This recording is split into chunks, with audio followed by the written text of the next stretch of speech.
Let's get more reaction now with the Labour MP Rupa. Good afternoon to you. What did you make of the Prime Minister's speech to conference today? Well, I mean, it went down well with people in the hall, but then that's what he's been doing the whole time, sort of playing to a narrow section of society, which is the Conservative membership. And remember, the modern Conservative Party is not the Conservative Party you and I grew up with. People like John Major, a former Conservative Prime Minister, has given evidence against this one in court. People like Michael Heseltine feel no longer welcome in it. So, I mean, it's gone from being a one nation, broad church to a very narrow, factional sort of UKIP thing, and that was his vehicle for getting to the top of the party. He's playing to the gallery now. Lots of actual Conservatives I speak to, because in the House of Commons, it looks on TV like we all hate each other, but, you know, I've got friends across the House that I speak to, people I'm on committees with, people I know through other means, and they're quite dismayed with what's going on. And to be honest, it shows also his contempt for Parliament. This whole thing was about the sovereignty of Parliament. He shows little regard for parliamentary sovereignty or the House of Commons because he didn't turn up to PMQs. So those of us who were there saw Diane Abbott, first black woman MP, do a historic PMQs, daughter of the Windrush generation who was so done over by this government, do PMQs, and he had Dominic Raab standing in from him, who also looked flummoxed. But do you think today there was a more conciliatory tone? Because there were briefings last night to the media that he would have gone in quite hard with this is the final deal to the EU, but it seemed that he was more prepared to negotiate, a softer speech than perhaps we expected.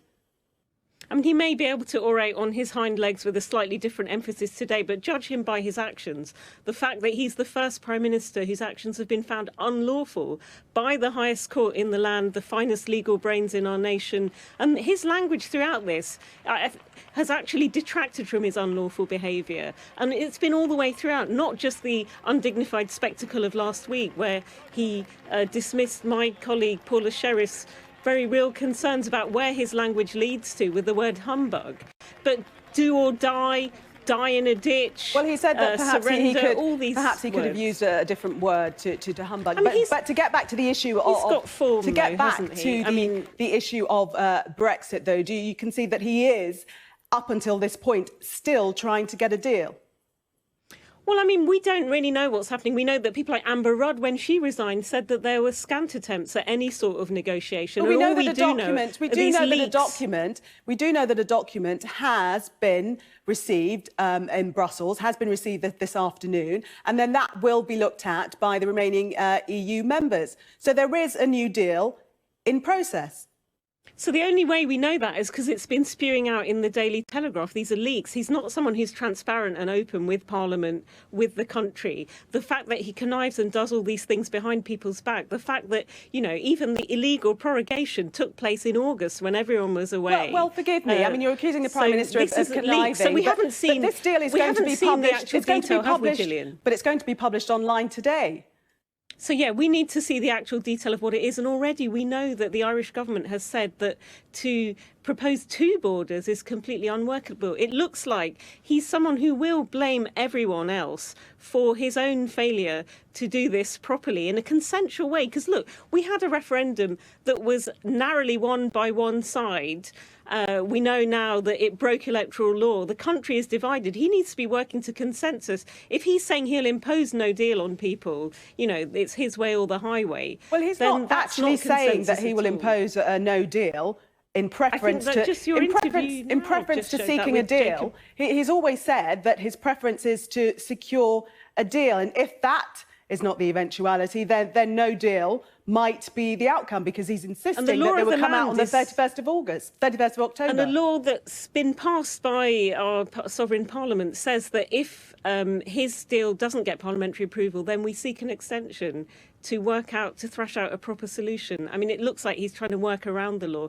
And again, he's had a very unorthodox sort of personal life as well, all these things. It seems with Boris Johnson, you just can't trust him. There is one rule for him and one rule for everyone else. Do you believe that he would not seek an extension according to the Benn bill?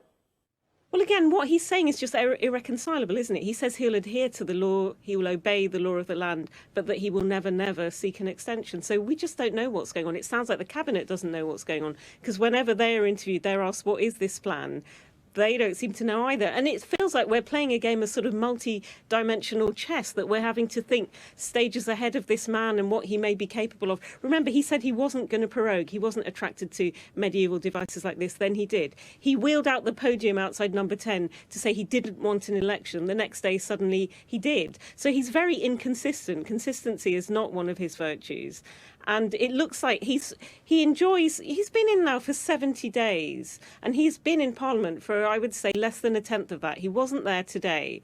And he enjoys being having adulation showered on him, being on the campaign trail, having selfies, and even some of that has gone wrong. People have answered back when he's been out on his tours. He prefers playing to the gallery than actually doing the hard work. And his speech really was very insubstantial. Yeah, there are a few gags in it, but this business of government is harder than it looks. And, you know, it's something that requires detail, and we've always known he's not a details man, is he? Rupa Hutt, thank you very much for speaking to us. We will indeed see some of that detail this afternoon when those proposals that are with Brussels are published online.